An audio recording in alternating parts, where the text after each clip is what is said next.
SNX Marathi, Siddheshwar news express, सत्यासाठी SNX सोबत।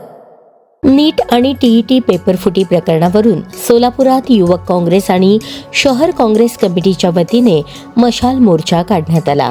खासदार प्रणिती शिंदे यांच्या प्रमुख उपस्थितीत 4 पुतळा चौक ते डॉक्टर बाबासाहेब आंबेडकर चौक असा मोर्चा काढून केंद्र आणि राज्य सरकारच्या विरोधात निषेध व्यक्त करण्यात आला। यावेळी केंद्रीय शिक्षण मंत्री धर्मेंद्र प्रधान आणि राज्याचे शिक्षण मंत्री दादा भुसे यांच्या राजीनाम्याची मागणी करण्यात आली। यावेळी बोलताना खासदार प्रणिती शिंदे यांनी नीट आणि TET पेपरफुटीमुळे लाखो विद्यार्थ्यांचे भविष्य अंधारात गेल्याचा आरोप केला। वारंवार होणाऱ्या पेपरफुटीमुळे विद्यार्थ्यांचा आत्मविश्वास खचत असून सरकारचा शिक्षण विभाग अपयशी ठरल्याची टीका त्यांनी केली। तसेच युवकांच्या भविष्याशी खेळ सुरू असताना सरकार मात्र राजकीय घडामोडींकडे व्यस्त असल्याचा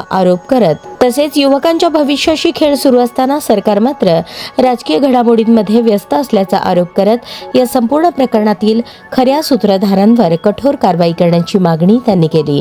या मशाल मोर्चात काँग्रेसचे शहराध्यक्ष चेतन नरोटे, युवक काँग्रेस अध्यक्ष गणेश डोंगरे यांच्यासह शेकडो पदाधिकारी आणि कार्यकर्ते सहभागी झाले होते।